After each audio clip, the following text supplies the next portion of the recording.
I'm Tori. And I'm Karen. But we just call her Mom. And this is your comfort coming of age podcast. For all the times that you just need to call your mom. We talk about everything from how to host a dinner party to what books we're reading and current events to do you just ever feel old enough? This podcast is how to adult from two perspectives with lots of family banter along the way. So join us as we navigate life for the very first time and as my mom and I grow up together. This podcast is for everyone, whether you have a great relationship with your mom or a strained relationship, maybe you're missing a relationship, your mom might have passed.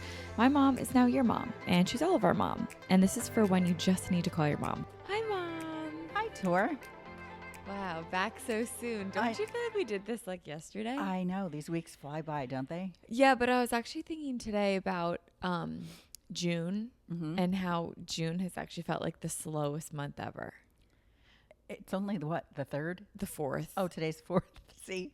No, I don't but even know. Here's why. Like when Memorial Day ended, the next day to me was June 1st.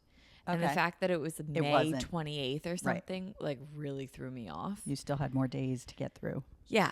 So like I just feel like June has been so long, which is so great. And the fact that it like I keep saying like, oh my God, it's only June 4th. I'm like, how can that be? But it's been great. Okay. I see your point. Yeah, Memorial Day was kind of early. Yeah, it was kind of early. But actually, it wasn't. Do we still have the same number of weeks between Memorial? Is it always the same number of weeks between Memorial Day and Labor Day? Do we ever get an extra week 16. of summer? But I always base it off of Community Week, which was May 20th. So that's your start of summer. That's like when, yeah. Wow, what a riveting way to start the conversation. Sorry, everyone. Just us dissecting the calendar. Yeah, doesn't matter. Anyway. Yeah. But it is June, so that means the turtles are out. Oh my God. What a segue. Right? You are a professional at this, Mom. Right, I am. The turtles are out. The turtles are here. Every year, I love when the turtles are out. Me too. Because, I mean, how many have we rescued crossing streets? Lots. I've actually never touched one, though. You have to touch a turtle. I feel bad touching the turtles. Why? I mean, you're not like, no. all you're doing is picking them up and moving them where they need to go. Totally. Out of harm's way. Out of harm's way, for sure. The thing is, like, if I see a turtle in harm's way, I'm normally around someone else and they will go then get the jump turtle out and do the turtle because I'm normally driving a golf cart. True. But what you can also do is just like stop and make the other car stop and let the turtle go on its way. Yeah. Which is also a nice thing to do. Everyone will stop. So turtles, except for the people that don't know. Yeah. There are a lot of newbies. I mean, people coming down just for vacation or first timers, whatever. They don't know. Which we were one time and we were surprised at all the turtles, but we learned quickly that, turtles come first. Yeah. So it's turtle season down at the Jersey Shore, at least in Sea Isle. Yeah. Sea Isle, Avalon, Stone Harbor. And this is when the moms lay all their eggs. So right now we're seeing all the moms, and then they come out of the bay and head towards the beach, and they stop in people's homes, driveways, anybody's rock beds, whatever, and they just lay their eggs all over the island. And so they're always crossing streets. And then the moms make their way back to the bay, and then the baby turtles have a huge venture. Yeah. As a baby. Yeah. The size of a quarter or a nickel. They're so small. They're so tiny. So cute. And I did hear, if a nest even makes it to hatching, that's a miracle just because birds and the skunks and the raccoons and everything get to the turtle nests before they even get to hatch. And then if the eggs hatch, maybe 1 out of 100 babies makes it back to the bay. Like, I don't know the actual stats, but it's a brutal life cycle. Brutal. It is. And it's so heartbreaking when you see a turtle that has been squashed. Oh, that makes my blood boil. Yeah, it's really, really heartbreaking. So if you are down at the Jersey Shore and you see a turtle, stop traffic, help the turtle in the direction that the turtle is going. Yes. Even if you think it's going the wrong way, if the turtle is going one way, bring it to the direction the turtle is going. Right. Because And they know where they want to go. They get stuck on curbs a lot. Like they'll cross the street, but they're not at a place where they can get up on the curb. Yeah. So they just get stuck and they just end up wandering around. And so, pick them up off the street and put them where they're trying to go. And stop traffic. Let them go. And look for turtles when you drive. I'm always majorly alert. For any little moving bump in the road. Yeah. Like there's signs across town that say like turtle activity, and it's at extreme right now. Yeah. So this is high season. Be on the lookout for the turtles. That was exciing. That's our PSA. That's how you know this is a mother-daughter podcast, because we're talking about turtles. Jersey Shore PSA. There was a uneventful yet eventful week. I feel like we're really on cruise control down here. Yes. Would you agree? I would. Feels nice. Yeah. What's your routine like? Oh, well, you know me. I'm pretty simple. I know you, but they don't. Okay, my routine down here, I wake up. Frankie wakes us up early, like 6:30. And I don't do the morning thing with Frankie. That was always our daddy's and my deal when we moved out of a house that had a fenced-in yard to one that did not have a fenced-in yard. I was like, you're the morning dog person, because I don't do mornings very well. And he was okay with that because he's always up way before me anyway. So he gets up with the dog. I stay in bed and I read. And I read probably for, I don't know, hour and a half. Depending on the day, some days I'll pay bills while I'm in bed before I even get out of bed, take care of some of my to-dos. But yeah, I get up and I read, and then I'll come out here, get something to eat, go for a walk, listen to my book, come back, meal prep something probably for lunch or dinner, read some more, sit on the deck, go to the beach, take another walk. It's just a pretty nice existence. It's a great existence. It is. I mean, yes, I do have to work too. I do stuff for you, payroll for you and your businesses, and daddy and his business, etc. So like this weekend I had work. But you also don't need to justify having a great existence. I mean, you're in your 50s. You've worked your whole life. Like, yes, you're allowed to chill and enjoy the beach. Oh, I do chill and enjoy the beach. But I'm just saying, the work that I do I have streamlined it to such a degree that I can pretty much knock it out in 4 or 5 hours a week total. Some days that's all in one day. Some weeks that's all at once. Some weeks I just spread it out and work for an hour a day. And the rest is leisure time. I love your life. It's pretty nice. It's really nice. It is. And then you'll ask me to bake something. And and you Mom, always want to. can you make something? Yeah. So which that brings us to our recipe, which we'll get into later. But it's one of my favorite recipes that my mom makes. We'll do that. You have a great life. So yeah, you're like fully settled in, cruise control, beach mode activated. Yes. I'd also say I am as well. Yeah. Yeah, the studio's kicking. It's doing really great. Really, really grateful for how awesome it's been going, especially this early on in June. Only June 4th. I know.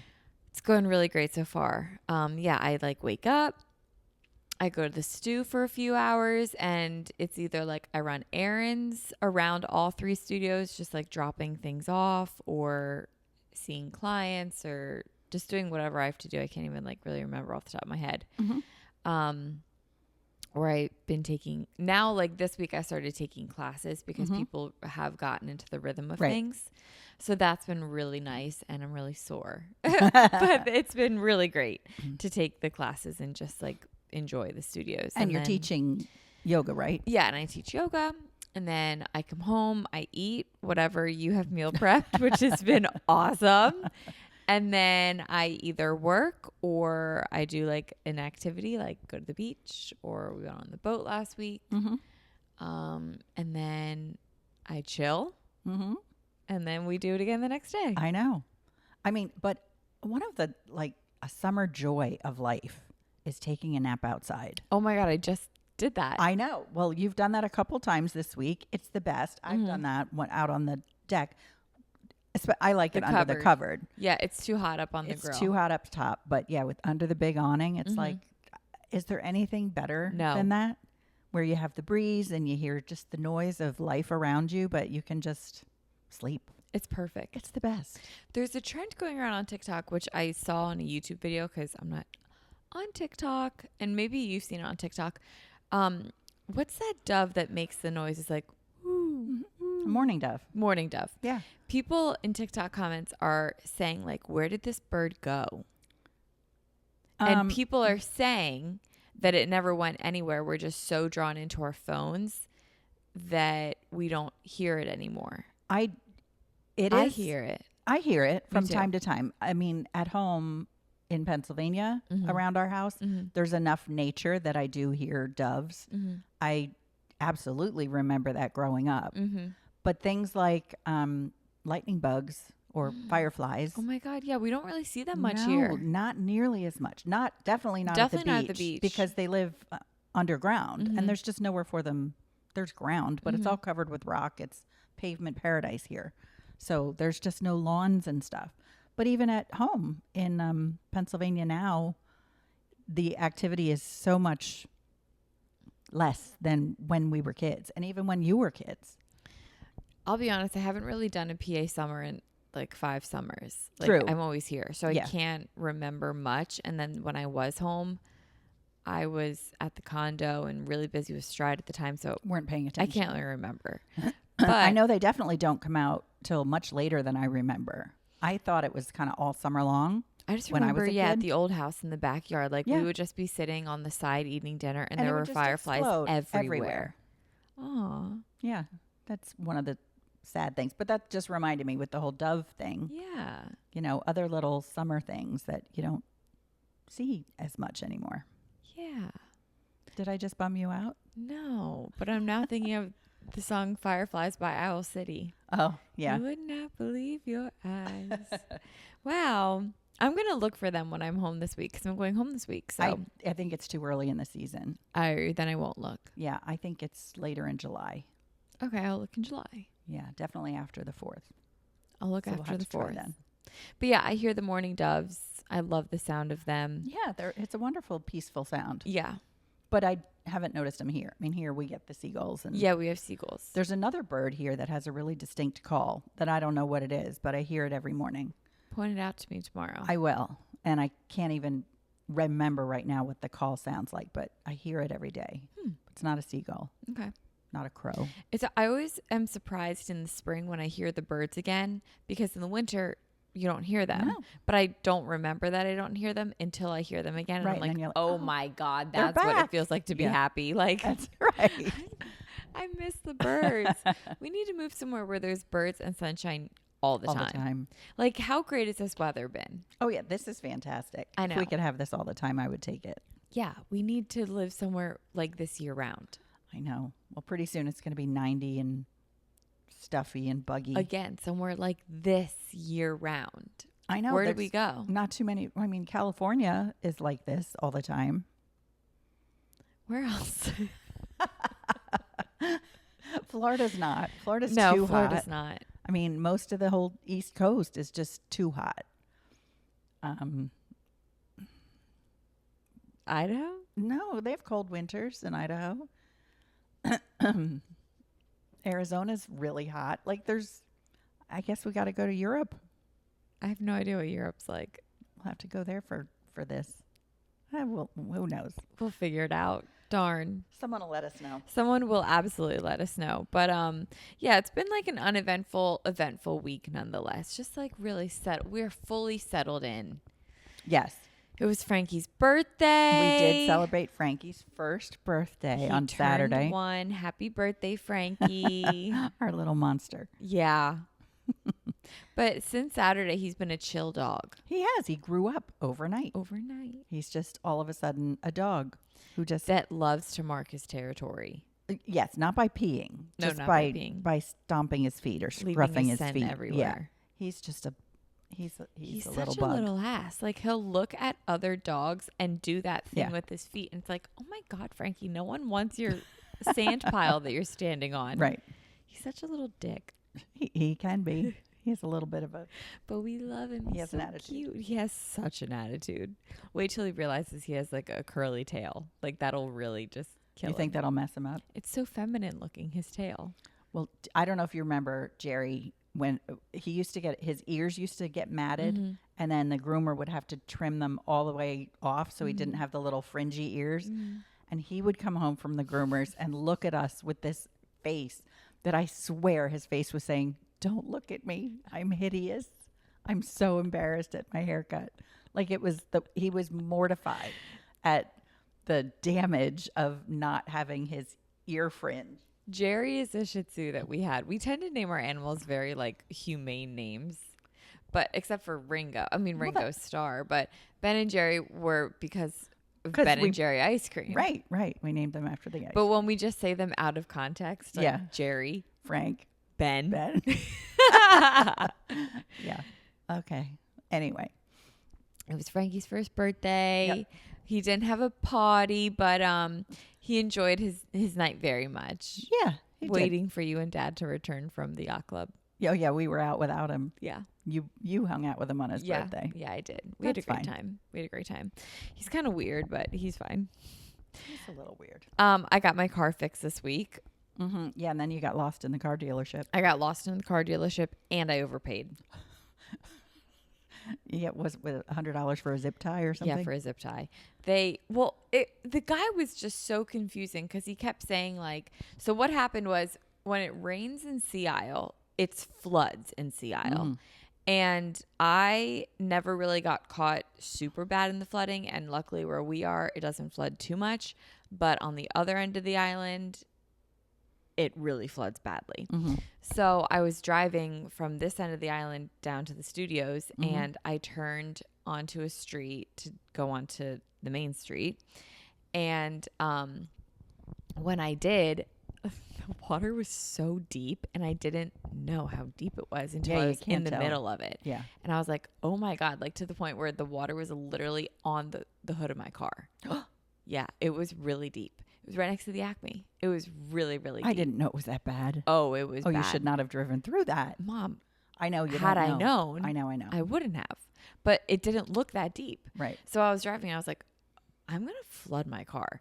I got out of it, thank God. And then my car it just sounded weird. To make a long story short, my splash guard at the bottom of my car became detached when all the water came in. Right. So it became detached. I had to go get an oil change anyway. So then when I got there, I was like, can you just check this out? Because Dad put one zip tie and then we ran out of zip tie. So he used duct tape. And the tape didn't hold. Tape didn't hold. So the guy was like, yeah, sure. But he just kept saying things like, well, you probably don't want us to repair it and replace it. So we'll just like fix it. And I was like, right. So he was just like, I don't know. And he kept saying that in different ways. Like it was just confusing. So I was just like, sure. So they eventually pulled me back and they're like, okay, this is what we're going to do. We're just going to zip tie it. And I called Maddie, my sister, because she works with cars. It's her job. She didn't answer me. So I was like, okay, I'm just going to go for it. And I was like, yeah, sure. That sounds good. Whatever. Then she goes me back. And the guy said it's going to be $89.50. And I said, okay. And in my mind, I was like, God, I hope he means $89 and not $8,900. Like, so that's what I was thinking. Right. So then I called Maddie and I was like, do you think he meant 89, right? Not 8,900. And she goes, you're such an idiot. And I was like, why? Because she confirmed it was going to be $89. And then here I am thinking, I just saved $8,000. Girl math. So I'm like, why? Like, I'm saving really a lot of money, Maddie. And she was like, Tori, that should be $0. And I was like, oh my God. And then the guy that Maddie was working next to, she was like, how much would you charge for a zip tie? And he was like, $0. And I was like, oh my God. She's like, you didn't pay yet? I said, no. She's like, put him on the phone. I'll talk to him. I'm like, Maddie, here's what's going to happen. You're going to be able to talk all big and bad to these people because you are on the other side of the country. And as soon as I hang up the phone, I'm stuck in person with these people. So no, you're not going to talk to them. I'm just going to pay the $89 and be on my way.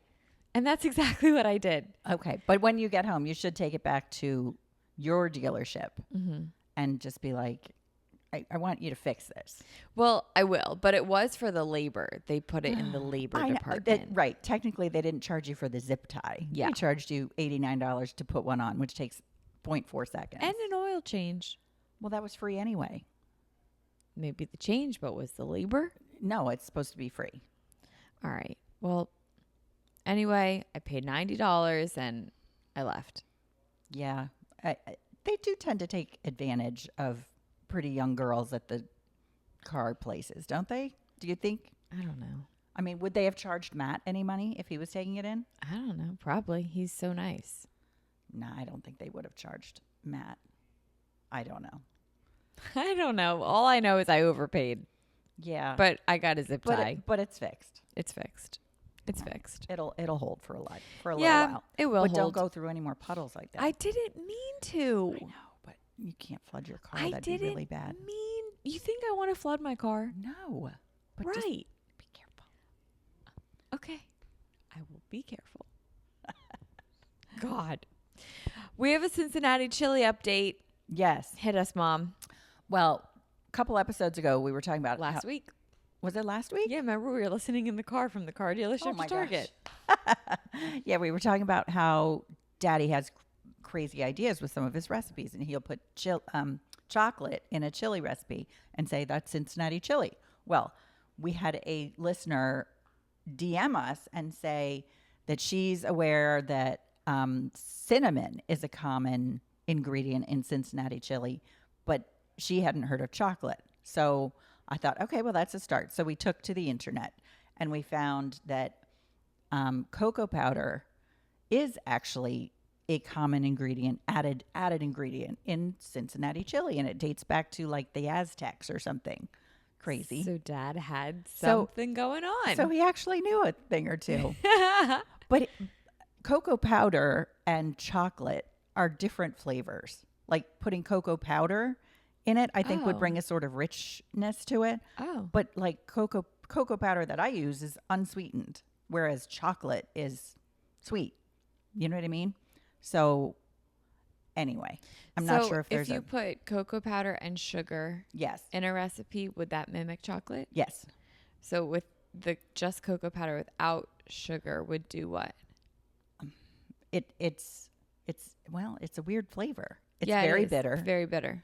But I suppose it would, with other ingredients, the sugars, natural sugars and everything that you find in tomatoes or whatever else is in the chili, it might sweeten it just enough to offset the bitterness, but it probably brings a certain richness and earthiness to it. Interesting. You know? I still prefer no chocolate in my chili. Correct. Yeah, I'm not a big Cincinnati chili fan, I suppose, because I like no cocoa, but yeah. I can't wait for the fall. You are gonna crush football season recipes. Like when it's the fall time, and we can do our tortellini soup recipe. Yeah, that's a good one. All the chilies. Like you're gonna crush that department. Yeah, like the Italian pulled pork. Oh my God, yeah. Just you guys wait. It's gonna be really good. Yeah. Really, really good. Dad also wanted to come on today on behalf of men and rebuttal the hardware store rant that I went on. He was a little offended. He thought we were bashing. I was like, I was. We were bashing him and Matt. We weren't bashing all men. No. But he can have a rebuttal.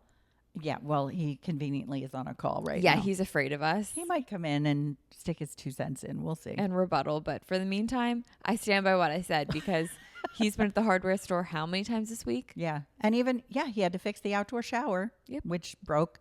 So he went to the hardware store to get one thing to fix it. Didn't work. Nope. So he had to go to a different hardware store. Yep. And I don't know if you saw, he bought every size of the thing. There's like 8 bags of things right there. There are. He didn't know what size the pipe was. So he bought a 3/4 inch one. He bought a 1 inch one. He bought a 1 1/4 inch one, blah, blah, blah, blah, blah. To try and fix this pipe. Yeah. So he has all that stuff that he has to take back to the hardware store. So once you get the project done, you still have to go to the hardware store to take back all the crap that you bought because you weren't sure. Imagine if we treated the makeup store like Ulta or Sephora or something like that, where it's like we're doing our makeup and we're like, oh, ran out of mascara. I'm going to go to Ulta. Then I'm at Ulta. I don't know what mascara I want, so I'm just going to grab whichever one looks good. I come back, I put it on. Plus this other one. Yeah. Or not even. Oh. Because half the time they get assuming it's going to be the right thing. True. You bring it back, you go, oh, you know what? I don't really like it. I have to go back to Ulta in the middle of doing my makeup. That's the equivalent. You're right. That's a very good analogy. Did you just think of that? Yeah. That's perfect. Thank you. And I bet if you used that with the men, they'd be like, that's the dumbest thing I've ever heard. But Totally. it's We'll the try it. same. If Dad comes on, we'll say it and we'll see what he says. All right. Good idea. So yeah, anyway, a lot of dad updates. Moving on from dad. Let's see. Oh, something really amazing is there are many hobby updates to have. Oh, yes. But I think a big reason that I can have hobbies now is because we aren't doing the towels here anymore. Yeah, we found a towel person, Girls, laundry person. We have multiple girls? Even better. Yep. It's perfect. It's wonderful. We used to be doing the stride towels here. We talked about it a little bit in the past few episodes. And we found someone, plural, to do our towels. And it's been lovely. Having the silence in the house without the washer and dryer going literally 12 hours a day. Yep. Is wonderful. Wonderful. And even just like relaxing now when I'm just sitting, I'm not thinking, I've got to flip the laundry. That's right. And it was a matter of, I'm going to the beach. Is anyone going to be there? Yeah. Who's going to do the towels? To flip the towels. Yeah. And then coming home, and if the towels weren't flipped, it's like, yeah. You know what I mean? Yeah. Just like crazy. Or waking up in the morning and then like I would schedule where I was going for the studios according to towel drop off. Right. And then at the end of the day, picking up the towels. It's a lot. It's a job. Yeah. So we hired. So now you have time to pursue your hobbies. Time to pursue my hobbies, which there are many hobby updates. Why don't you tell us how your hobbies are going? Okay. So the first thing is this was so cute. My dad bought me a sketchbook. It was so cute. He left it on my bed here at the beach, and I sketched. That was the night that you guys were at the yacht club. Right. So I was sketching in my room, but Frankie was just being so unsettled, so I had to abandon my project. But it was a masterpiece, if I do say so myself. Are you going to ever share it with us? Yeah, I'll show you. I mean, it's just like my dresser and the TV. Like I was just like, I guess I'll just do it here. Like while Frankie's just, I don't know, around. So I had that. And then, yeah, I haven't sketched since, but I want to go to the beach and sketch on the beach soon. So my dad bought me a sketchbook and a little toolkit with all your pencils and stuff in it. And it was so cute. It was really, really thoughtful. It made my day. So he bought me that. I went fishing yesterday with Dad. And, it was a good time. I learned a lot. One, at first, he wasn't going to let me sit. I thought that was like crazy. Like, God forbid I wanted to bring a chair. And he goes, oh, no, you stand. I was like, what? So I brought a chair and eventually he let me sit. Didn't see what the big deal was. It was great to sit. I loved sitting. So I sat. Right. Had a great time. I also learned that reeling in a fish is an ick. Like if you are a girl and you're fishing with a guy, watching him reel in a fish, kind of icky. There were these like 14-year-olds, and I feel bad like clowning on like children, but whatever.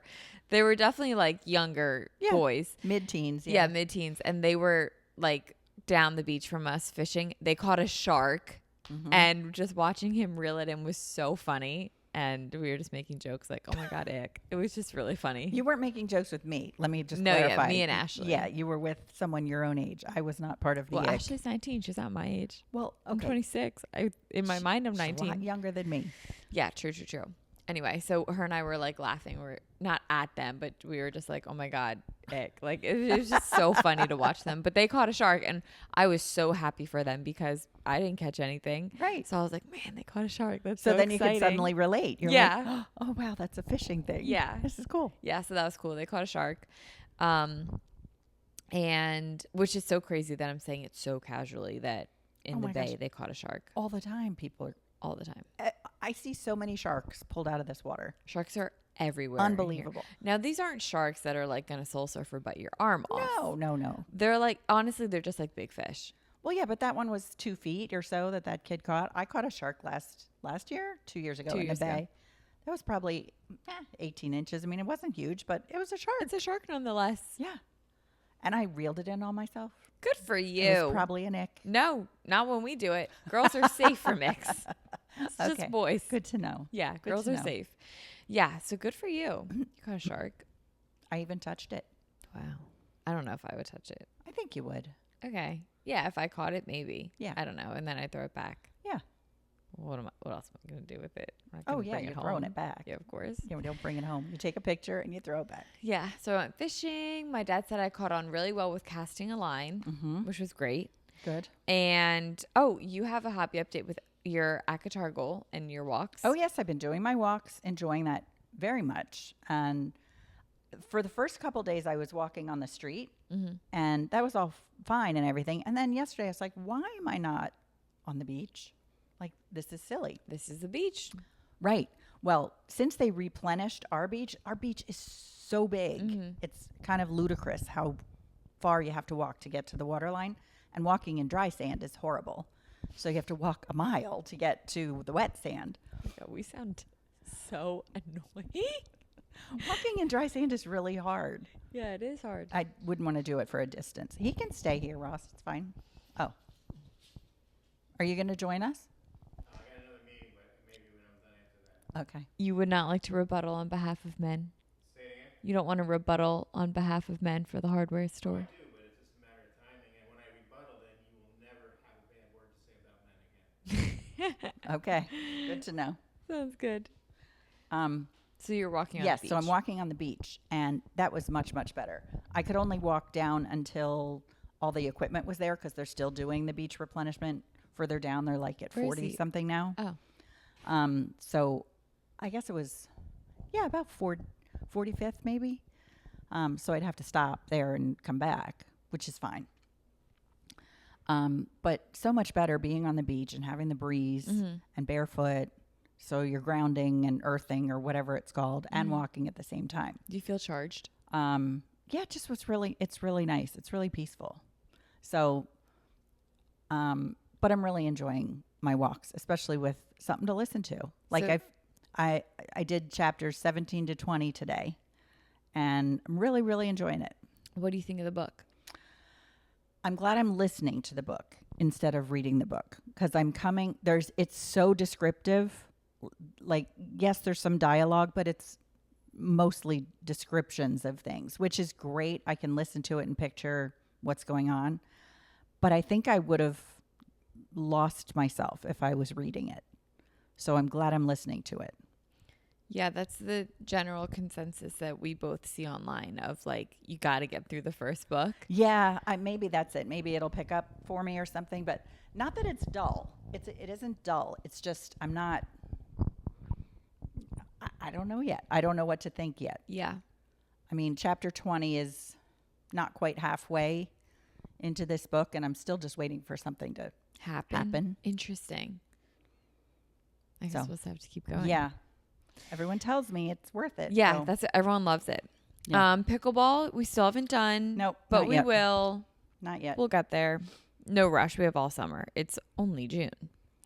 And, we took Frankie swimming last night while we fished. Yeah, he wasn't a fan. We don't think he's a water dog. He's just confused maybe by it. Yeah, I think maybe first of all, it was really cold.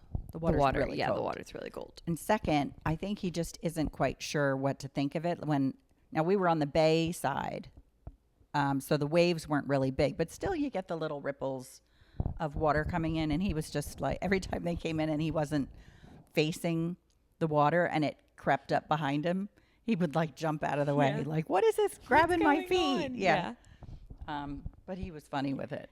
He was funny. He's so cute. When he gets in the sand and then his beard gets a little wet and then he gets sand in his beard, he's like the cutest little Yeah, dog. he really was a mess. He was likes cute. being on the beach, I think. He does. I just don't think he likes the water. Yeah. And then every dog that came within 20 feet of us, he was just like, hey, let's go. Let's have fun. Let's play. Yeah. He just wants to play with every dog he sees. Yeah, he does. He's really funny. He does. He's a fun dog. So pretty good week nonetheless. All good here. Yeah. No complaints. But it wasn't the best week for your reading. No, I finished 4 books this week. Well, 5 because I finished another one today. But I didn't love any of them. I really didn't have a book I could recommend out of the 5 I read this week. Yeah. There was one I liked more than others, but it's not something I would recommend. It's just not for everybody. You had high hopes with... I had high hopes for an Ellen Hildebrand book called The Castaways. I thought that was going to be the book, and I just didn't love it. Mm-hmm. So I was like, that's 3 stars for me. Just the story didn't click for me, I guess. Yeah. It got confusing. But people still love your book rec. So we went to the archive. So Yes. this isn't a book that you read this past week. Correct. The book that I would, going back through the things before we started talking about them on this podcast, there was one called Remarkably Bright Creatures by Shelby Van Pelt, I think is her name. I'll have to check. Apparently her first novel. Oh, also. nice. Like, it was a really intriguing book. It was good. And definitely unusual. But it was a nice little human interest, like, story. A little feel-good book, you know? Yeah. It was cute. I do recommend that one. Yeah. So try that. Okay. That's your book rec. That's my book. Not from this week, but of the week. Right. Correct. And what are you doing with reading? Like you were talking about reading last week.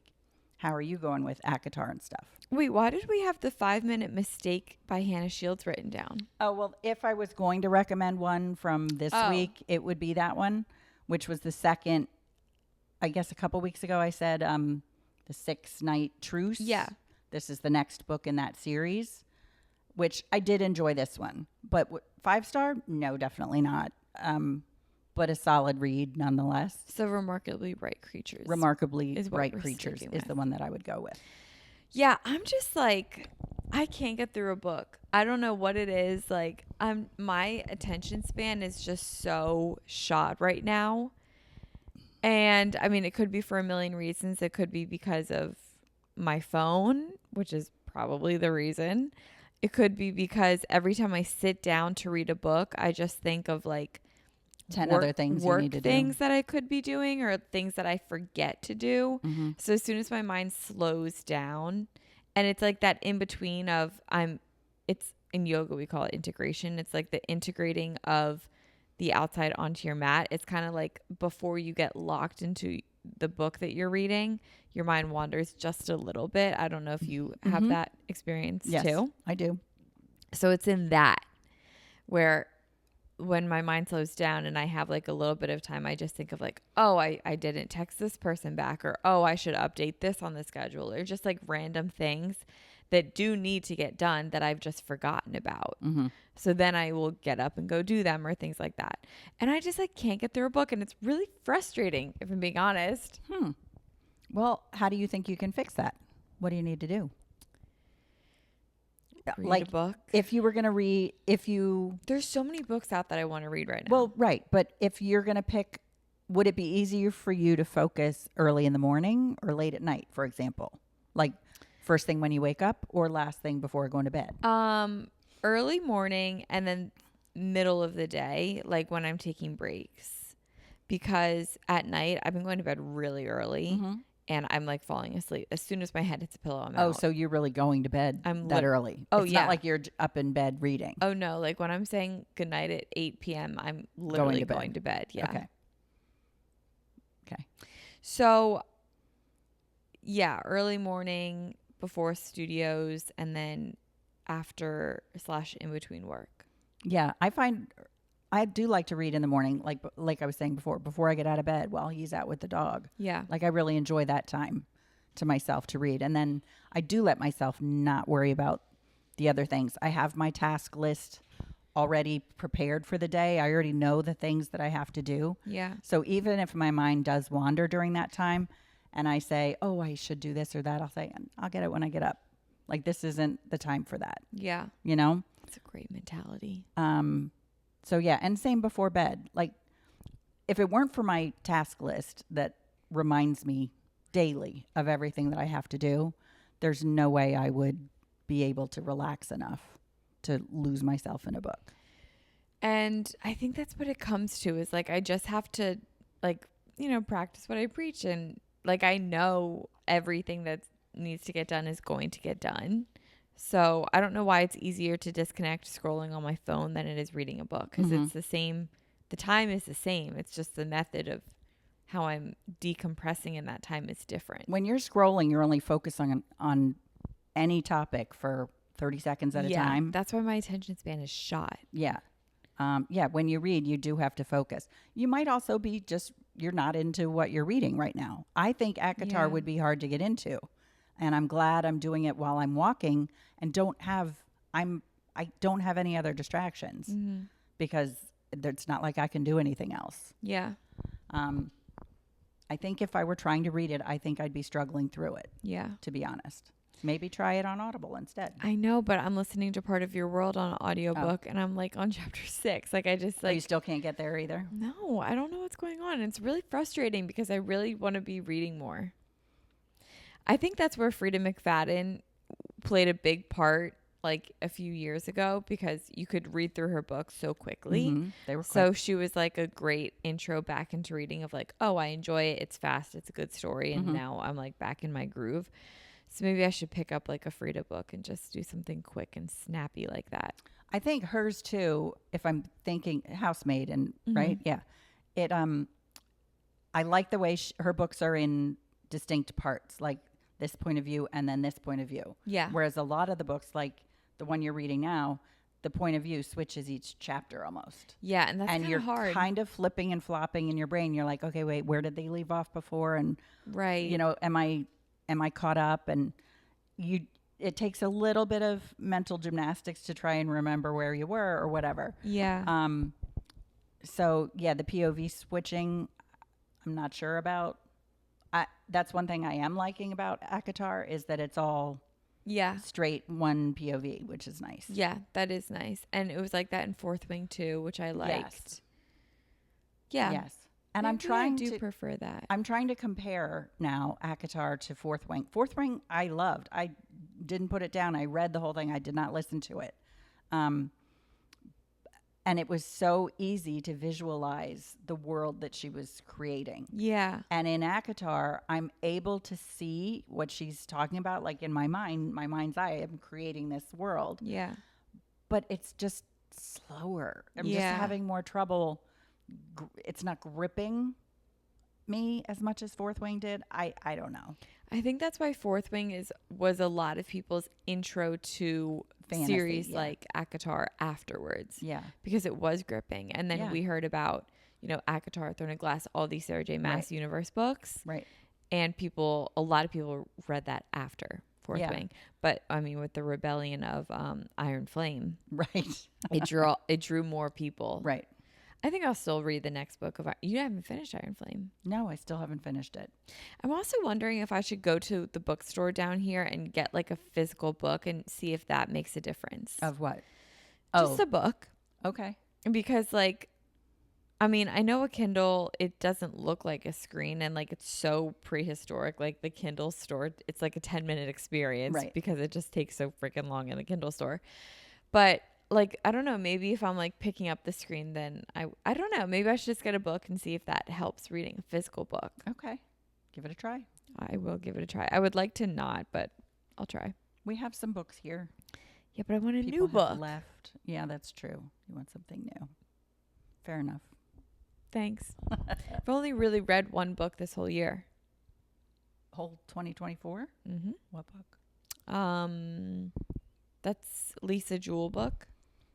Oh, that's the one I didn't really like. Was it Watching You or something? No, it was like with the husband.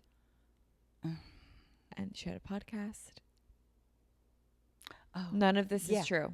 None of this is true. Yeah. Did you like it?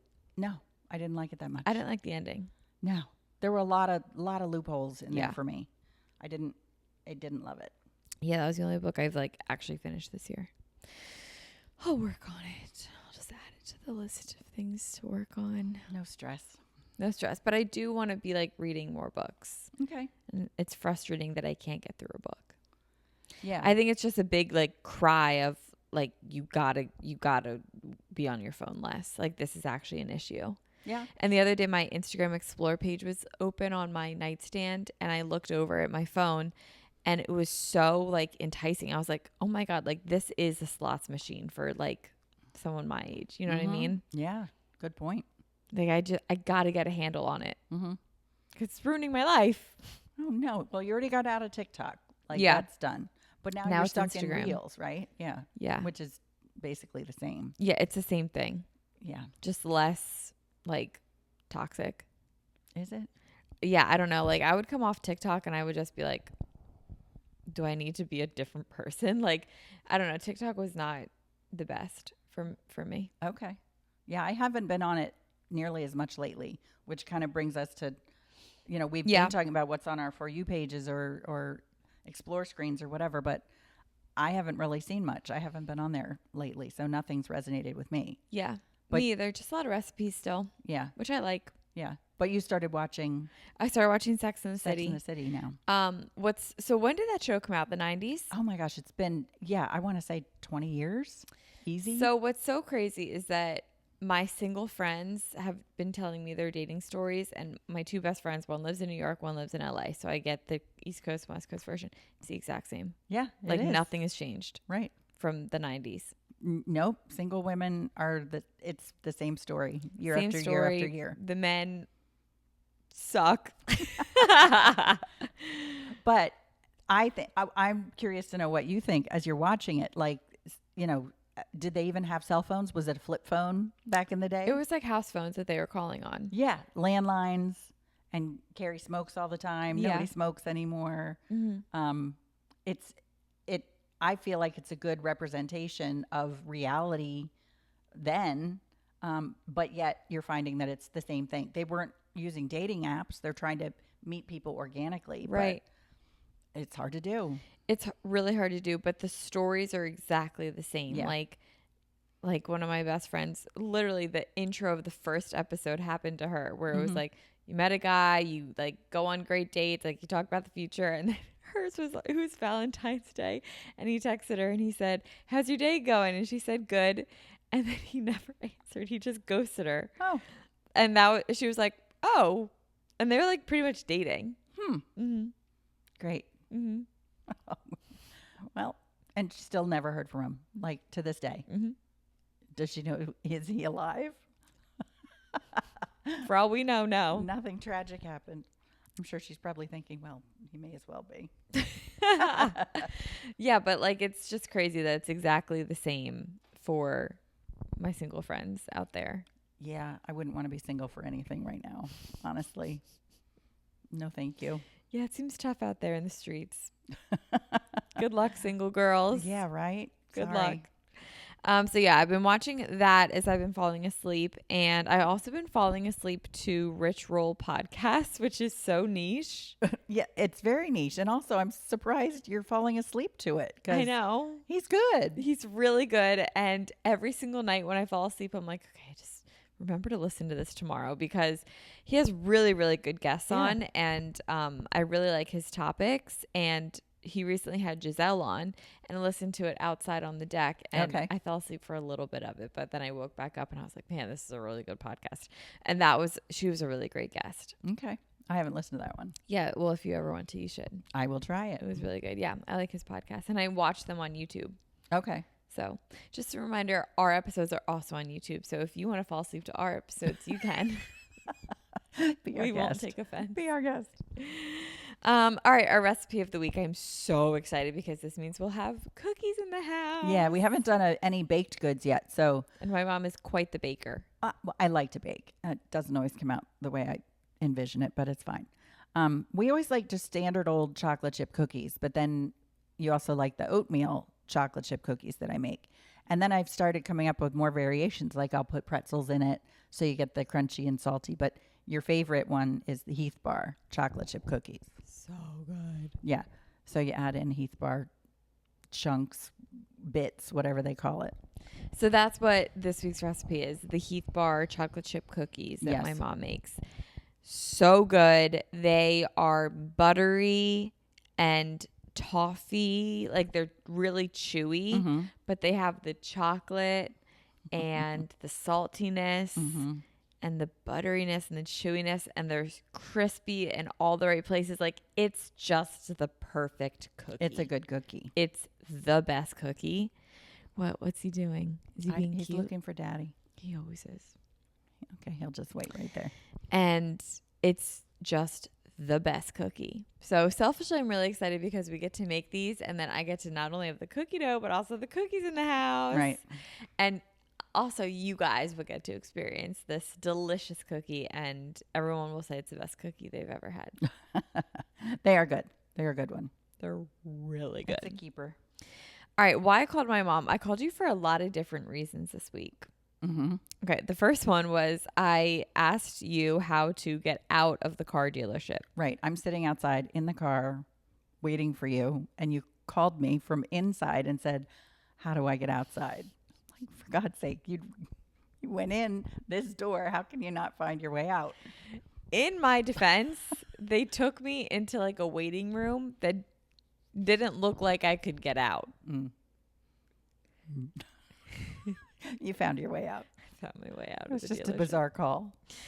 And then I asked my mom if the sauce that I already ate was cooked. Right.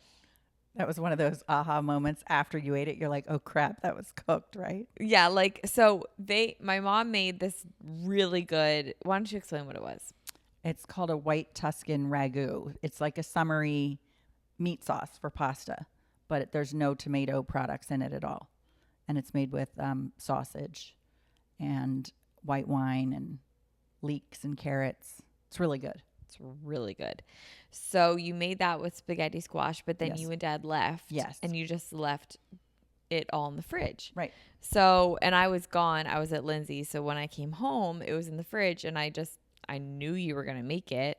So you So ate it. I ate it. And then afterwards and sometimes sausage the fact that there wasn't tomatoes, it leaves the color of the sausage exposed. And sausage point. is pink. Right. Even when it's cooked, like it still Can has be. a hinge of pink. And there were a few bites where I was like, that was pink, but like this is really good. And then afterwards I was like, I'm just gonna like ask. I don't even know what at this point I'm asking for because the damage has been done. If I Right. just ate raw sausage, I'll know. Oh my God, you cracked me up. It was cooked It was cooked. It's and all it was good. delicious. It was good. That's really, a really recipe good. we might have to do later on too. Yeah, 100%. And then I also asked my mom when she wasn't in the house, I was here with my dude Frank, and I texted my mom, what does Frankie want? That's all I said. I guess he was bugging you. He was just like doing his thing where he looks at you and he paws at you. Yeah. It's so cute when he does it. But I think honestly, I got that and I see what does Frank want? And I was like, oh, for God's sake. And I put it down. I was like, I'm not even answering that. What am I going to do? I'm not there. You can handle it. You I figured didn't it know out. what he wanted. He was fine. I took him out. He had water. You Okay. and Dad normally feed him. So it was kind of like me asking, should I feed him? Okay. Well, he was fine. All right. You figured it out all by yourself. And then why did Maddie call? Maddie called your father. Wow. She didn't call me. She asked him what cut of pork to get for her crock pot meal that she was making. And what was his answer? He said get a pork shoulder, which could also be called a Boston butt. So he gave her an idea of what to look for. And why? Do they just shred really nicely? Yeah. Yeah, that's what I always use for, like if you're doing a barbecue pork or an Italian pulled pork or something in the crock pot. A shoulder is a boneless pork shoulder. Is what I would go for. How do you get that? Do you go up to the deli and ask? Or what? Most meat counters have a pork shoulder there, like in the meat case. And how It's much do you common. normally buy? Like 2 to 3 pounds. Okay. How much does it cost? I have no idea. Okay. Anymore? Who knows? Okay. So that's There what it we is. called you guys for. Yeah. So today's topic, we decided that it would be really fun to get to know my mom. I feel like you guys know a lot about me just from, I don't know, documenting my whole prepubescent self till womanhood on the internet, but you don't know my mom very much. So we're going to get to know my mom today, and Won't we are this be interviewing you. Okay. And we asked you guys on Instagram at Let Me Call My Mom Pod, go follow us, what questions you wanted to know about my mom. And you guys came through with really great questions.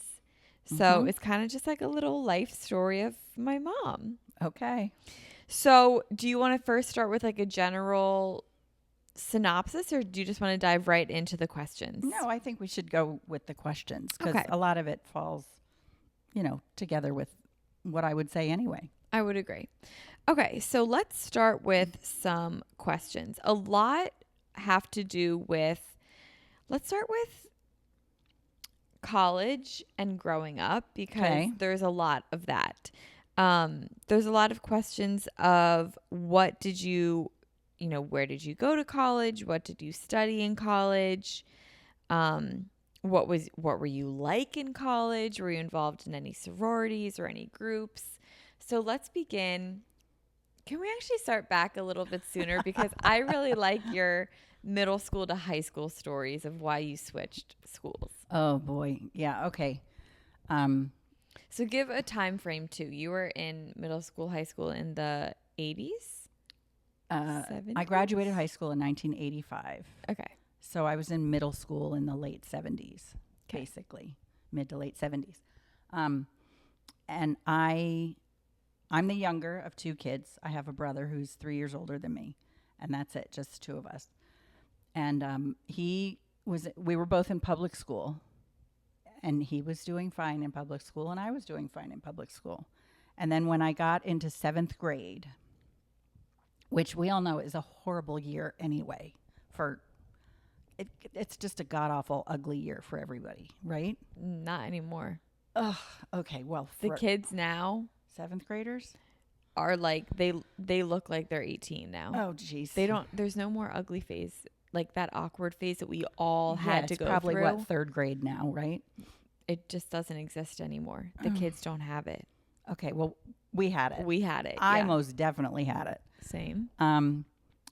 Yes, well, I was in 7th grade and in public school, and that was my first year in the middle school. Like elementary school went up to 6th, and then 7, 8, and 9 was middle school, 10 through 12 was high school.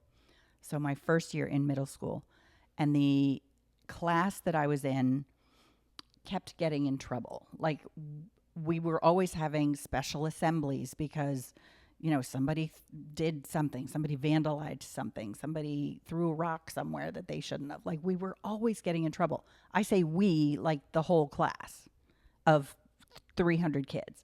It wasn't just, it certainly wasn't me. I was a little goody two-shoes. But anyway, my parents were not thrilled that I was now being lumped in with these kids that I was going to be with all the way through high school. So every year, the 7th graders took a trip to Williamsburg, Virginia, like a 3-4 day long trip with chaperones and whatnot. Well, they canceled our trip because our class was so bad. They're like, we're just not letting them go on this trip. And my parents were appalled. They were like, you can't be with these people for the next 6 years. So we're pulling you out of public school and we're sending you to private school. Now, my brother had already made it through. Like his class wasn't bad, so he was fine. He stayed in public school. And my parents pulled me out and sent me to private school, which they gave me a choice of private school, but there weren't many options that weren't like the one that I ended up at.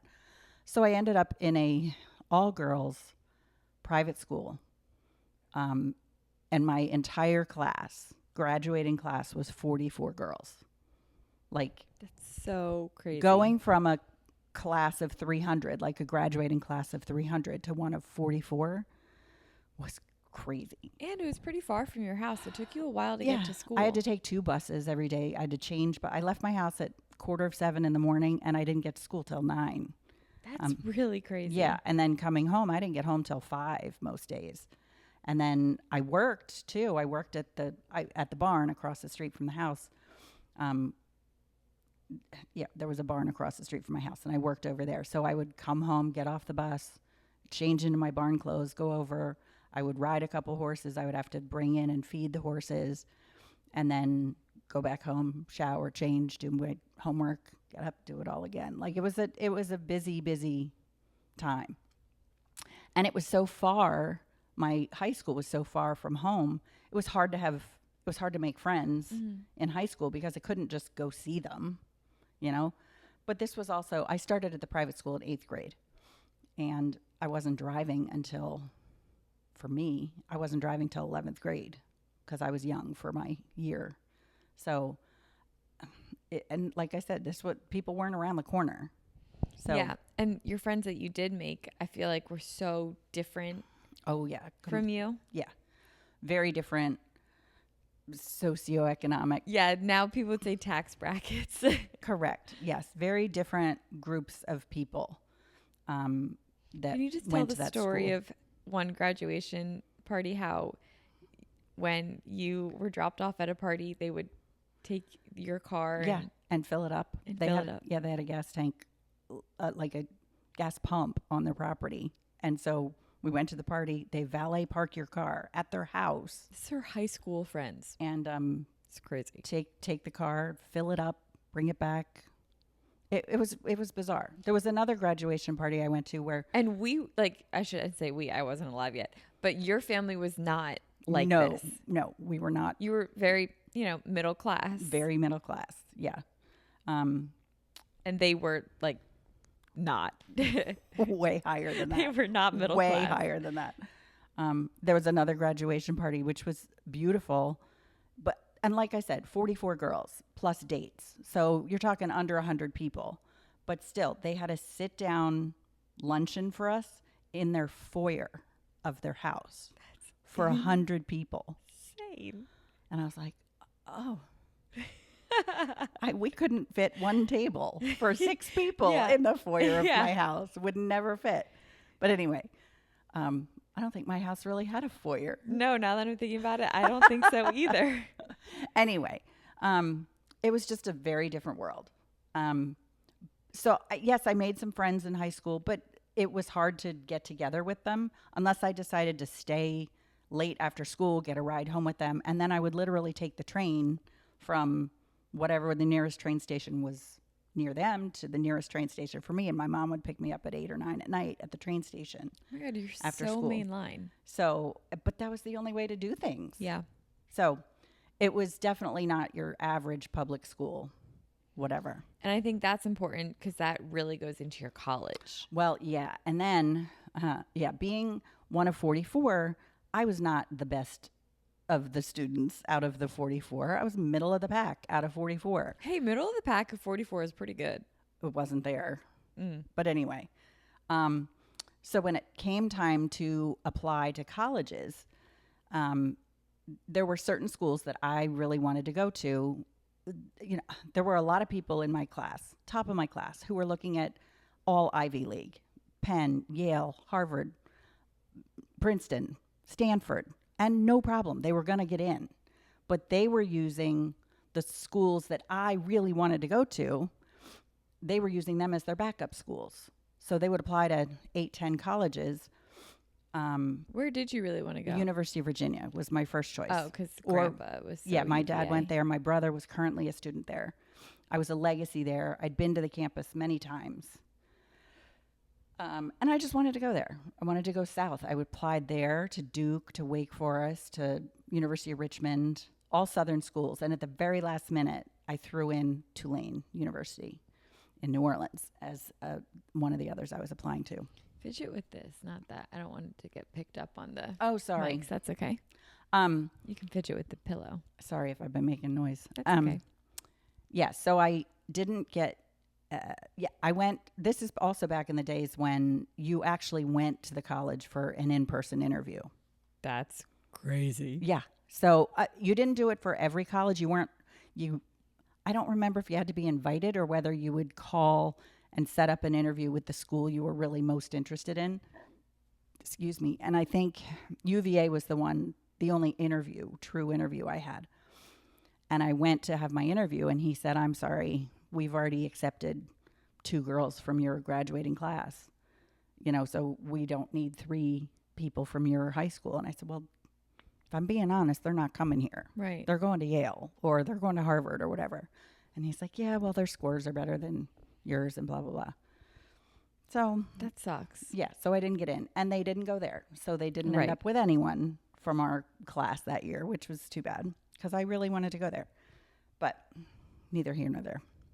Everything happens for a reason, Yes. right?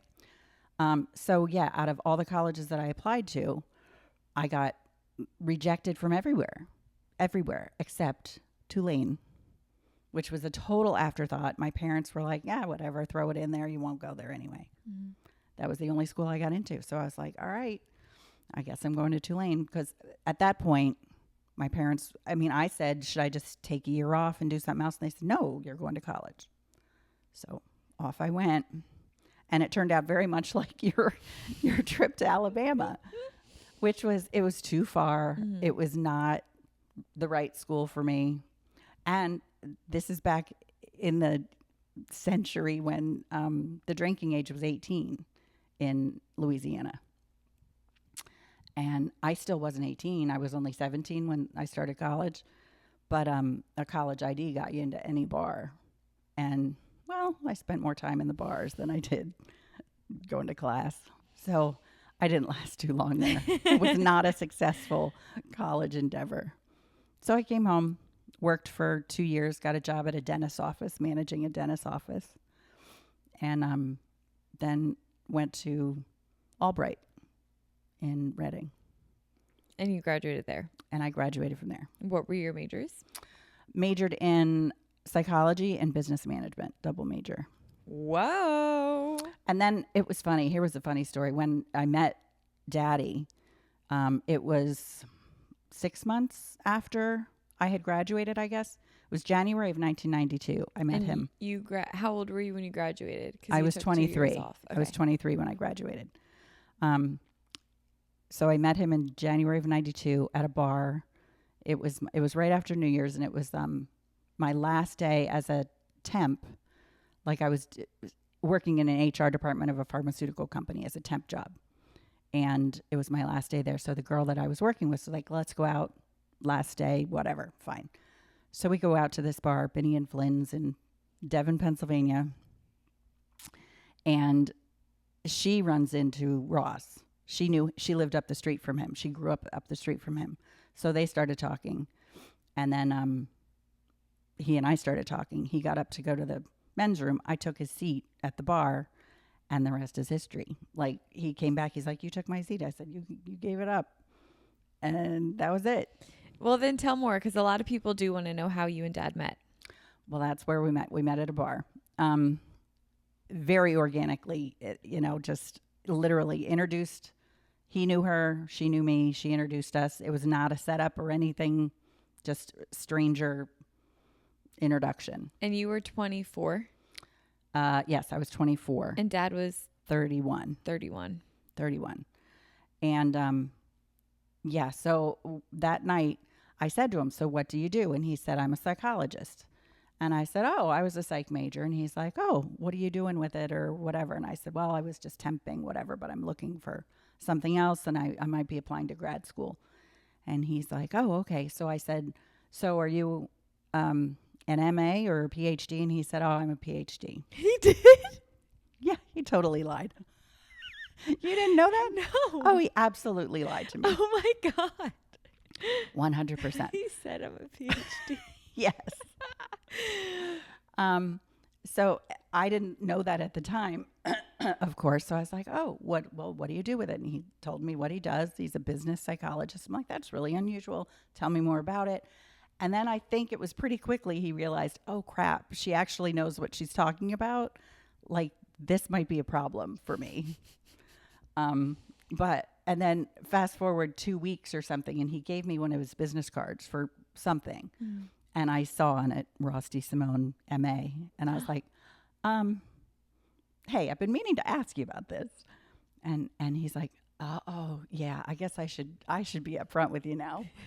He's like, you're lucky I didn't tell you I was an NHL player.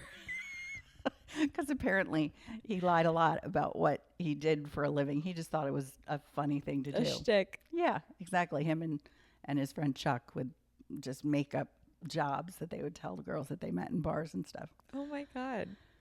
So, yeah, he totally lied. And then you broke up with him? Yes. 3 weeks after we met, I broke up with him because I was like, you know what? This has been great. We're having fun. You're a nice guy. But I just don't see this going anywhere. And he was like, all right, I hear you. I disagree. How about we just go out as friends? Like, we'll still go to dinner and stuff. And I was like, well, okay, but I just don't want you to get the wrong idea. He's like, no, you've made your point clear. Everything's fine. And then he just wore me down after like 2-3 weeks of going out. Like, he just kept calling me. There was no. You broke up and he goes, yeah, no. Yeah, he literally was like, I don't think so. No, I don't see that happening. So he just kept pursuing me, and he wore me down. And I was like, oh, you know what? And I do have to go back, though. The reason I said to him, I don't see this going anywhere, is because it was too freaking easy.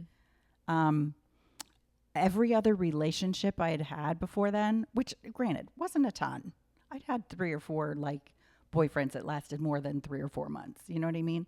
But every boyfriend I had before that was like, it was work. I never knew what they were thinking. I didn't know where I stood. Yeah, we had fun, but it was like, everything felt forced. And with him, everything was so damn easy that I was like, this can't be right because it's too easy. And in hindsight, every other one was wrong because it was hard. And so it took me a long time to kind of settle into that. But then I was like, wait a minute, this is much more comfortable. I'd rather be in this for a lifetime than that for a lifetime. Do you know what I mean? Yeah. And that's always the advice you give me and my friends, and like even the girls here, like when they'll talk about their relationships with their boyfriends and stuff, you always say that. Yeah. When it's easy, you'll know. Like, but marriage is still hard, right? Yeah, there's always give and take. Absolutely. But I guess the bottom line is I realized early on that he was absolutely the best friend I was ever going to find. Yeah. And he was interested in me, my welfare. He wanted what was best for me. And I was the same way with him. I was like, I'm not going to find anything better than this, anybody better than this. You know what I mean? Like, it made a lot of sense for us. So it just, once it dawned on me that it isn't supposed to be that hard, then I just let myself fall into the relationship, and it made perfect sense, you know? And now here we are. And now here we are. Yeah, 30 years later. Another thing that we forgot to talk about with college was your year in Italy.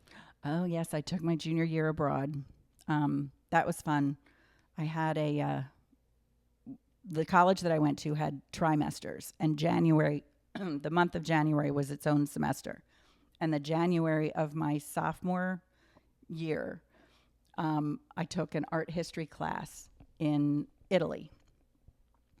It was a 3-week trip to Italy it took care of one class off of your rotation. And I absolutely fell in love with Italy during those 3 weeks. So as soon as I came back, I said to my parents, remember we talked about this junior year abroad thing? And they said, yeah, my mom had spent her junior year in Paris. So they were all for me traveling during college. So I said, I want to go back to Italy. And they said, okay. So we figured it out. So I took a year through Loyola University of Chicago, had a campus in Rome, Italy. So I spent my junior year there at that school, and then just transferred all my credits back to Albright. And everything transferred just fine, so I didn't lose any time. It's not like Albright offered anything abroad. But that was the best year ever. What'd you do? Oh my gosh. Every weekend we did amazing things. Like fall break we spent in Greece. Spring break we spent in Portugal and Spain on the Costa del Sol. Christmas we spent in London. In October we took the train up to Munich for Oktoberfest and literally slept on a park bench for 3 days. You did? There was nowhere to sleep. Yeah. Oh my God. When you travel, you just take your backpack, and when we got to this train station in Munich, I put it in one of the coin-op lockers, put my backpack in there because we were going right to the beer tents at Oktoberfest. And I never saw my backpack again till the end of the weekend. I was God, I was luckily still had my key. But yeah, I was in the same clothes for 3 days, sleeping on a park bench. What are you going to do? It was the craziest year, but it was amazing. Absolutely amazing. And you talk about it all the time still. Oh, it was just not all the time, like Yeah. someone that like It was a can't great, get out of great the year. past, but just like very fond memories. Yes, very fond memories. I met great people. I made friends in Italy. I'm still friends with my one friend Max that I made over there on Instagram. So hey Max, if you're watching, Hey Max. Yeah, he lives in France now, right? he lives in France. Yeah, he's married with kids and lives in Paris. But it was just the best year. Best year ever. Cool. So yeah, if you ever have the opportunity to travel abroad, I mean, I know when you were in college, and I definitely, had you stayed in school, I would have encouraged you to do it. And I think everybody should. Yeah, Dad did it too, and same thing. Yeah, he very was in fond Spain for memories. his junior year. So yeah, that was wonderful. Best year ever. Yeah, Lindsay did it too. She loved it. Oh, Everyone, yeah. everyone that I know that's studied abroad has loved it. Yeah. Didn't Brisa do that? Yeah, she did semester at sea. That's right. Yeah, she was on the ship. Yeah, she was everywhere. She was in China. She was in Brazil. Yeah. Hers was a really Amazing. cool experience. Yeah. So yeah, without a doubt, highlight of my college years. So cool. Yeah. And I'm glad I did it when I was young. And when Daddy and I went back there for our 25th wedding anniversary, we went to Rome, and we spent a week in Rome. And it was just, I felt like I had just been there. Never left. Yeah, I felt like I never left. I still found some of the old bars that I went to. Wow, that's so cool. We just had a really, really great time. You should like go with your kids. You think? I know you're dying to go. I do want to go. Yeah, I would love to take you guys. We'll do that. Maybe this fall. I would love to. Okay. Some questions. Okay. So those were like general themes of questions that we got. So now these are a bit more specific. What is your favorite thing to cook? Well, I do like baking a lot. I guess the most fun thing to cook, I guess, would be baking. But I like the difference between cooking and baking. Baking is so precise. Cooking, you can just kind of improvise and throw things together.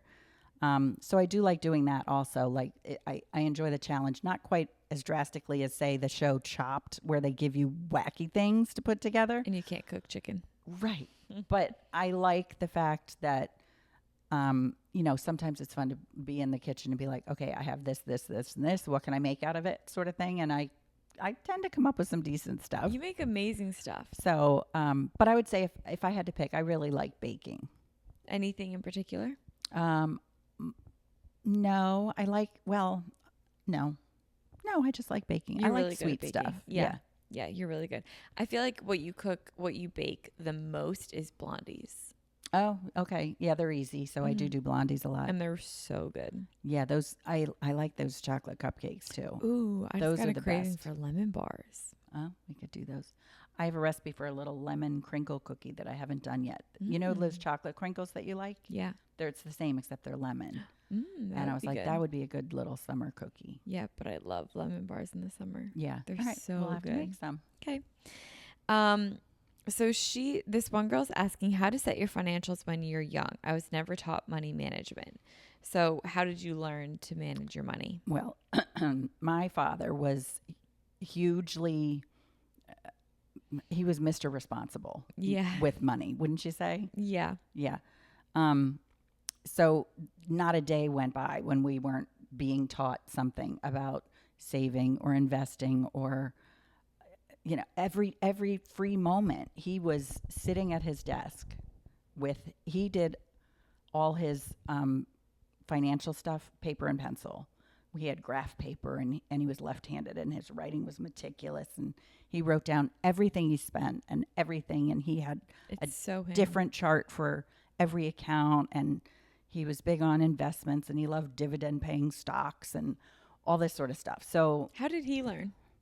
Self-taught. Oh, okay. Self-taught. Okay. Yeah. So anyone listening, don't be discouraged that my grandpa, her dad, taught her because he learned himself. Yeah. And when I say he taught us, he didn't beat anything into our heads. He was really insistent on instilling good behaviors, good financial behaviors in us with, for example, things like a credit card. Credit is important. Everybody should have credit in your own name. Yes, do get a credit card and yes, do build credit, but pay it off every month. You do not use credit, If you're charging $1,000 worth of stuff on your credit card, you better have $1,000 in the bank to back it up. But isn't never it spend true? more than you can pay off. Isn't it true though, if like, let's say I put $20 on a credit card and I went in today and paid off that $20, wouldn't that not have a good impact on my credit? Like you should wait until the statement is due to then pay the full amount. I don't know about timing of the statements, but I do know that a history of paying the full amount on time, not being late, that sort of thing, all of that reflects positively on your credit score. The amount of credit that you have available to you, whether you use it or not, will go up the better you are with making payments. So even things like, I mean, an easy way to do that is when you're getting your first apartment, for example, and you have to get, the gas bill or the electric bill or whatever put in your name. Yes, sometimes that can be a challenge if you haven't had credit before and they might not let you borrow it, whatever. Once you get in there, sometimes you have to pay a deposit and then they'll let you do it, that sort of thing. If you set those bills up on your credit card, on your first credit card, and then when the credit card comes out, the bill comes out, pay it off every month. So you're only paying your utilities, but you're building your credit on a credit card plus your utility bills at the same time. Like they're getting paid on time, the card gets paid on time, and your credit score goes up. That's great. So that's number one. Also, the other thing that he never stopped talking about was the power of compound interest. And that is investing when you're young. So anybody in their 20s, everybody should have a Roth IRA account. You can only contribute about $6,500 a year to it, but put it in there. And when I say put it into a Roth IRA account, don't just put it in an account. You have to have an investment vehicle in that account, whether it's a mutual fund of some sort. That's probably the best way to start out. There are many high yield, low rate, low expense ratio mutual funds. You can just Google that and you'll find any number of them. Vanguard has some, Schwab has some, whatever. But you put whatever you put in your Schwab account, in your Roth IRA account, you put it into, you buy shares of this mutual fund. And, you put in $500 a month. If you can swing $500 a month, do it.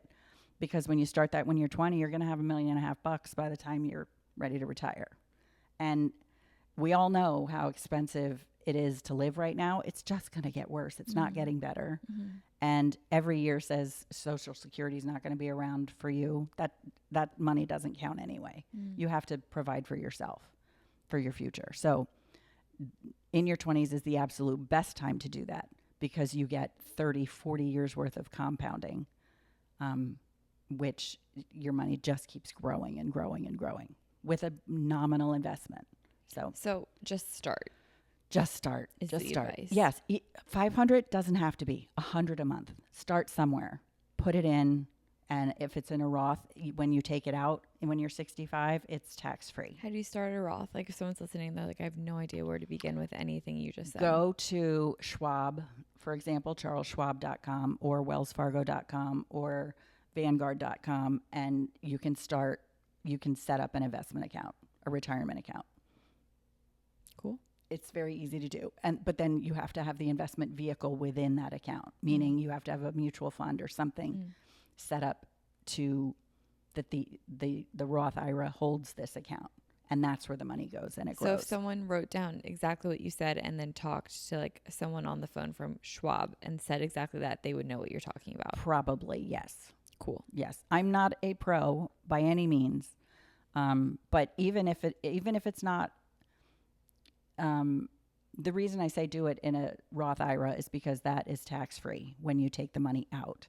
If you just start investing, which you can do, you could open a Schwab account or Wells Fargo brokerage account, and you could just start buying and selling mutual funds on your own. You could do that as well. But anytime you take money out of that, you're going to get taxed.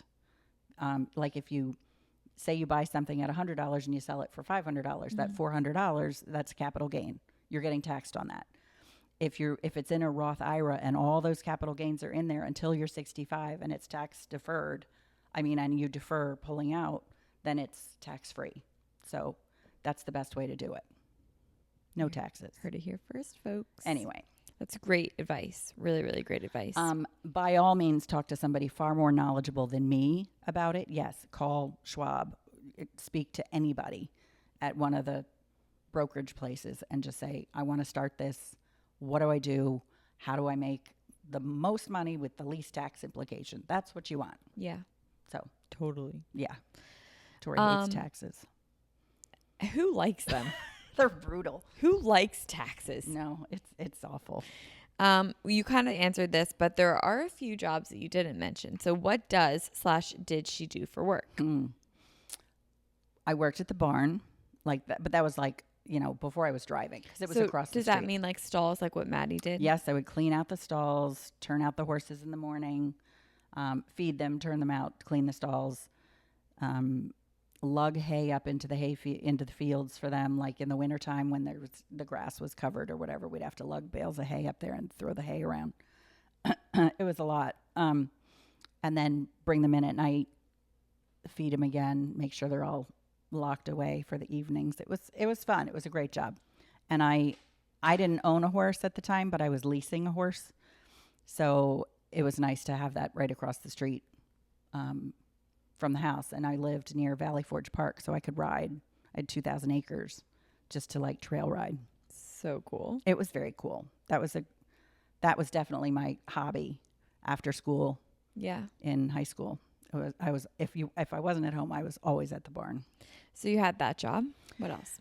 Yeah, so I had that job. And then that paid mostly just to cover my horse. So, whatever I made from doing stalls and everything, I turned around and paid right to the lady that I leased the horse from.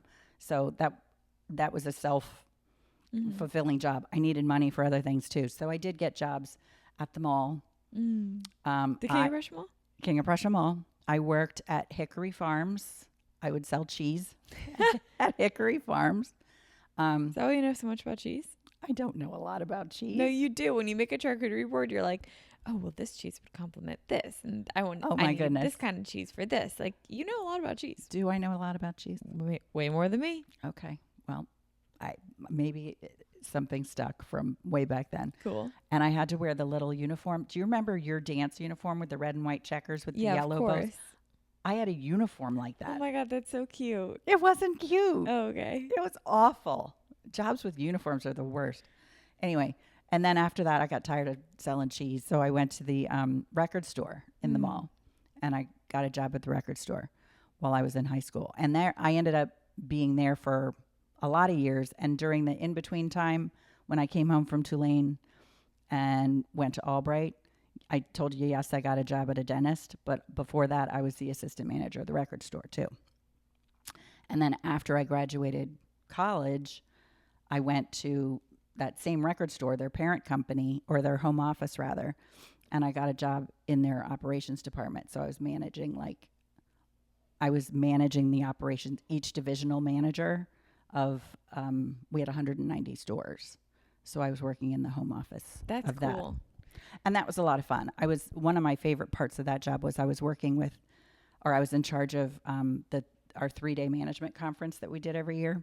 So I had to find the hotel and book all the rooms and arrange everybody's transportation and the entertainment for it. And it was a crazy job that took me like 6 months out of the year to arrange that one weekend. That's wild. But it was a blast. Yeah, you have fond memories of the record store. Oh, yeah. A lot of stories. I still have friends that I made from the record store. So that was a lot of fun. And then I met Daddy while I was working there in the home office of the record store. We got married. We dated for 18 months, got married, got pregnant a year later with Maddie. And then once I had Maddie, I stopped working there. I knew I wanted to be home. I think that was actually another question too. Yeah. So this ties in with that. Somebody asked, what was it about stay-at-home someone mom? asked, there's a few of it. Did you feel that becoming a stay-at-home mom was better than working, or did you miss working? And then a related question with that was, where does she think she would be today if she didn't have kids? Mm-hmm. I loved asking my mom that question. Yeah, it was never a question in my mind whether it was, am I going to put my kid in daycare and go back to this job, or am I going to stay home with Maddie when she was born? It just didn't seem, it was almost an equal trade-off money wise. Right. And I thought, I'd rather do it. Yeah. So the financial aspect of it did come into play. Like, you know, if I was making this much more, maybe I would. But at the same time, I mean, obviously Daddy and I talked about it, and he was like, no, I got this. We're good. Like, you stay home with the kids and I'll work. And it worked for us. It worked at the time. There were obviously some months that were very tight because he's always been self-employed. He's never been on a salary, never. Right. So it was a matter of, you know, he was always having to bill clients and whatever. And yeah, there were some months where I was like, I don't know where the money's coming from this month. You know, if it was a low month for him, or he was traveling this much, or God forbid he got sick and he couldn't work, or, you know, there were definitely some challenges there. But yeah, that's entrepreneurial life. Yeah, for sure. It's tricky. But obviously everything turned out fine with that. Where would I be if I didn't have kids? I have no idea. I can't even imagine having a career instead of being a mom. Like this is all I really wanted to do. Well, ever. I love that you say being a mom is a career, because it totally is. Oh yeah, it is. It totally is. I mean, you're growing humans. Yeah. You're molding them into people I to just be think productive, responsible members of our world. It's a big job. it's a really big job, and I think a lot of the narrative of being a stay-at-home mom has changed lately, where it's almost like women are not expected to stay home with the kids anymore. And if they do, sometimes it's like looked down upon, but Agreed. it's a huge job. There was a time going back to high school here for a second. I went to my 10th high school reunion. And let's see, when was that? 1995. So you guys weren't born yet. No. And at the time I was working at the record store. Ross went with me, and everyone that I went to high school with, not everyone. I'm way overgeneralizing, and I shouldn't. But there were some people at the reunion who were very much, you know, when they would ask you what you do and you tell them, it was like, huh. Whereas they're doctors and they're lawyers and they're thises and they're that's. And I felt very judged. I was like, okay, I'm working and even my career isn't good enough.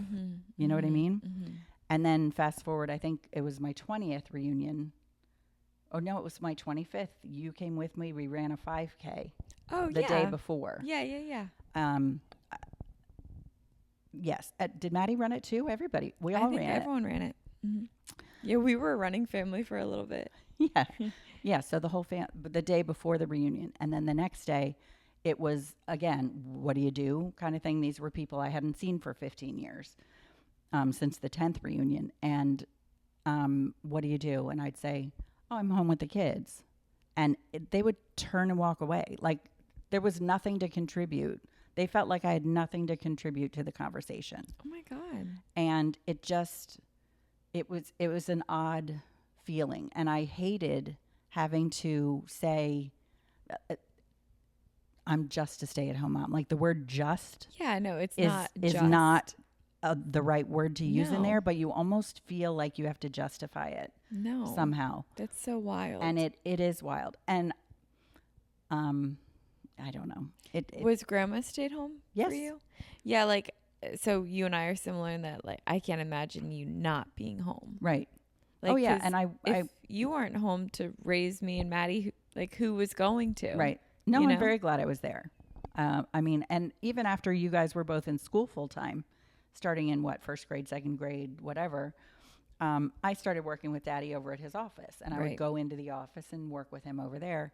But I would still be home to meet you off the bus stop. There was no way you were going home to an empty house. Right. No, never. And I just didn't want that. Now, as a kid in the 80s, there were lots of days I got home to an empty house. Where's grandma? Once we were older, 5th grade, 6th grade, she started working at the library at school where we were. So her hours were similar to ours, but then she'd say, "Oh, I'm going to the grocery store after school," Right. or whatever. And I would take the bus home, and she'd work late and then go to the grocery store or whatever. So we came home to an empty house. And I remember in the wintertime, particularly, you get off the bus and it's already dark out. Right. And, you come inside and the house is all dark, and it was creepy. It was weird. Yeah. And my brother was a few years older than me, so he might have been like at track practice or at this or Right. that. Like he might not have been home. And we were at different schools, so he was, we were on very different schedules. So it was kind of weird coming home to an empty place. I didn't like it. Yeah. And I didn't want that for you girls. Well, I have the best childhood of all time, so. Yeah, I'm not sure, Maddie. I would be curious to think, like, I'm sure my brother and I have really different perspectives of how our upbringing was. Boy versus girl. But I'd be curious to hear directly from Maddie, too, and hear if she feels that it was the best ever. I think there were times when Maddie was like, I wish we lived right downtown. Yeah. Like in the downtown little cities that were nearby us, where she would have sidewalks and walk down the street to a playground and stuff like that. No, we didn't have that. We were in a little suburban neighborhood Yeah. with, we had sidewalks and it was safe and you could play in the street if you wanted to. There was no through traffic. But she liked being in town Yeah. where you could walk to the ice cream store and walk to the whatever. That's also where all of her boyfriends lived, so I think she spent a lot of time in town with everybody. Like she would walk in town after school and we'd have to pick her up later. We can ask her in July. Yeah, we'll have to do that. Anyway, I wouldn't trade it for anything. I would definitely, if I had it to do over, I would again be a mom instead of working. I love that answer. And then we pretty much answered everything, and it's also a very long episode. Yeah, sorry everybody. The only other thing we're just like, what do you and I like doing together? I guess let's end on that one. What do you and I like doing together? Could be current or past. Well, you and I, we were lucky. You and Maddie were so different. Like you had your thing, she had her thing. You guys both played softball for a little while, and Mm-hmm. Daddy was coaching. Mm-hmm. So you had him doing that. And then Maddie got into horseback riding. And I used to ride horses, obviously. So she and I would do that. But then you got into your YouTube stuff. And that became, we did a lot of travel with that. Yeah. Mm-hmm. We even before you were invited to be at places like Playlist or anything like that, we would drive up to New York for IMATs. Right. We got a good opportunity to spend a lot of time together Mm-hmm. while you were growing up, probably during the years when girls typically avoid their moms. You and I were kind of forced to be together. Yeah, I definitely had my bratty years still. But You did. Still You were still hung kind of out. mean to me sometimes, but I had to be there. There were things that you wanted to do that you couldn't do without me, or I wasn't willing to let you do them without me when you're 15. Right. I'm not sending you to New York by yourself or whatever. Right. And I had similar time with Maddie with all the horseback riding stuff. We went to away horse shows and stuff like that. So again, I was very lucky to be able to get alone time with each of you during your entire upbringing. And running. We ran. And we ran together, yeah. So there were a lot of things that we enjoyed doing together. Mm-hmm. And now we're just really lucky to be living in a house together Besties. for the summer. Mm-hmm. Like, that's been really fun the last 5 years. Yeah. Especially the first year when we hadn't been together for, 3-4 years. Mm-hmm. And all of a sudden it's like, we're with you all summer. This Mm-hmm. is so bizarre. Yeah, it was. But it was nice. Oh, it was great. And yeah, you've always been like very involved in everything that Maddie and I have been interested in. And like even when Stride started, you were so involved in Stride and stuff like that. So just anything that like we do, you're a major part of. And it's not like you just tag along. Like we want you to be part of everything. Yeah, that when we you do. guys ask for help or assistance or whatever it may be. You're an all-in kind of person. I try to be as useful as possible. And Yeah. I try and be upfront enough and say, I don't know anything about that. Oh, did you order the magnets, by the way? Not yet. Okay. I'll do that right away when we're done. Sorry. Okay. That's okay. Yeah, so I try to be as helpful as possible. Sometimes I forget. It's okay. The menopause brain gets me every now and then. It's okay. But yeah, we enjoy doing a lot together. Yeah. We like our monthly pedicures. Yeah, we get monthly pedicures. That's important. When I first moved out, we got weekly lunches. Yeah, we that did was that fun. a lot. We talk about it all the time.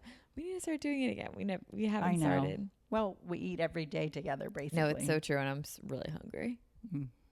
Well, I was meal prepping this morning, so you have food. So excited. We should probably wrap though, because that's gonna die. And do you want to guess how long we've been talking? Oh my God, 2 hours? Hour 40. Oh my Lord.